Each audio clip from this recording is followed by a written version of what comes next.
During a Senate hearing on gun violence, Senator Josh Hawley questioned witness Greg Jackson, a former White House official and current advisor to the Community Justice Action Fund.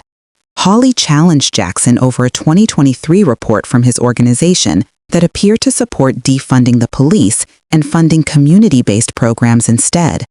Jackson denied ever advocating for cutting police budgets, saying his work focused on comprehensive strategies to reduce violence. To be a fiscal sponsor. Well, you are a subset of that organization, which he helps to fund, right? Okay.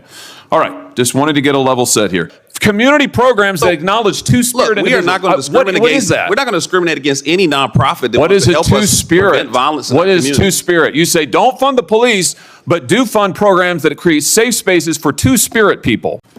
Thanks to all the witnesses for being here. Ms. Cook, I want to say thank you especially to you. Thank you for being here. Thank you for telling your story. And I'm sorry for what you and your family have had to endure. And it's powerful to have you here today. Thank you very much. I want to talk about some of these policies that have gotten to where we are today. Mr. Jackson, if I could just start with you. You were deputy director in the Biden White House for gun violence and a special assistant to the president. Is that correct? Yes, sir. You're also affiliated with the Community Justice Action Fund. Is that correct? Yes, I'm also a survivor of gun violence. You were their executive director. When was that? The Community Justice Action Fund. 2021 to 2023. And you're affiliated with them now? Yes, as executive advisor. Okay. The Community Justice Action Fund is. Do you disclose your donors? Yes. All of the donors are public? Yes. You're funded by the Tides Advocacy Group, among others? They're a fiscal sponsor. This is right. They That would be handle a donor. our HR. Yeah. This is a George Soros funded group.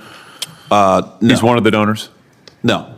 He's a donor to the Tides Advocacy Group. Yeah, that's our fiscal sponsor. So they handle our HR, our back office, our operations. Great. Okay. Great. So in other words, I mean that's we're one of 300 organizations. right that they run. You are a subset we of pay them. Pay them to be a fiscal Well, sponsor. you are a subset of that organization, which he helps to fund, right? Okay. All right. Just wanted to get a level set here. So I want to ask you about some of the policies that you've advocated because they're exactly what we see implemented in these blue cities, like defunding Yes. the police. No. Oh, indeed. That's not- we advocate for Wait, investing. I haven't asked a question yet. We'll get to. I've got a lot of questions. Believe me, and I'll give you time. So let's talk about this report that you issued when you were executive director, a policymaker's playbook. And I'll ask to enter it into the record, Mr. Chairman. Great. Without objection. Thank you. In this report, you advocate, and I quote now, defunding the police because the long-term goal is fundamentally to reimagine how the state serves its citizens in the project of public safety. You go on to say police departments traumatize residents through a destructive cycle of racist over-policing, and the answer is not to add any more money to police budgets.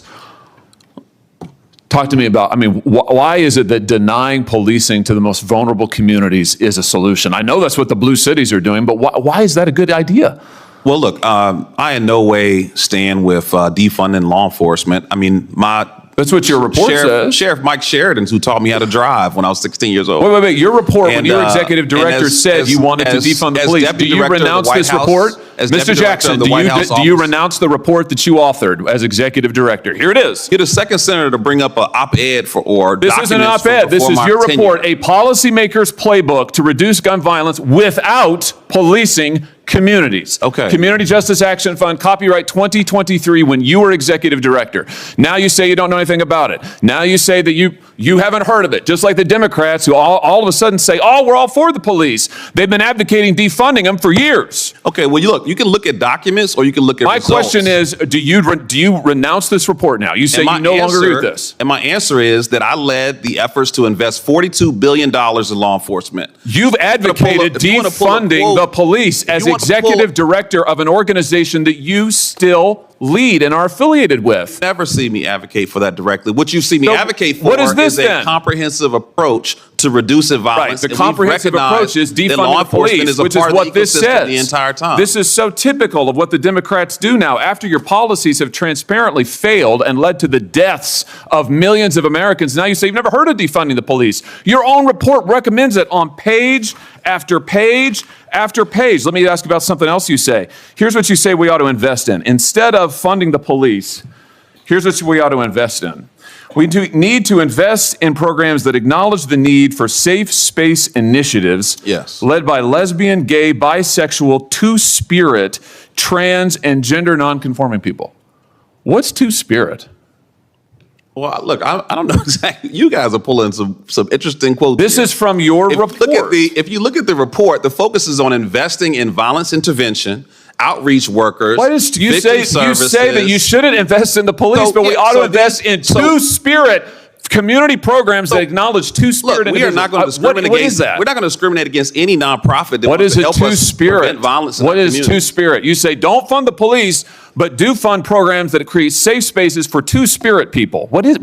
I just want to know. I don't know what that is. I have no idea what that is. Well, I honestly, I'm not completely aware of the language or You the wrote spirit the of how that was report? written. But what I'm telling you is that what we What is a advocate for. two-spirit individual? I mean, really, I'm saying this is your policymaker's playbook. You are the witness called by the Democrats on this committee, so I assume you reflect their views. Well, you don't want to fund the police. You want to fund safe spaces for two-spirit individuals. What is a two-spirit person? I feel like I'm looking at a two-faced individual because you talk about Oh, reducing no, sir. violence. You're looking at somebody who's You're also reading you your speaking out own against words, and I'd like to hear an violence answer. programs. Here's the answer. The answer is you don't have any solutions. You want to invest in gobbledygook and take away money from police officers who actually keep our communities safe, and when you're called on the record, you deny it. It's all there in invested black and law white, and your enforcement. record is there in black and white, solutions. and it's a disgrace. We reduced homicides by 31%, and as someone who's been shot and nearly killed, I take offense that you would think that I the take last offense 13 that you years won't answer my we're not questions, focused on that you reducing deny your violence. own words, and that you are leading this committee astray. And frankly, sir, your policies are absurd. They're absurd. I don't think we're getting any place, so let's,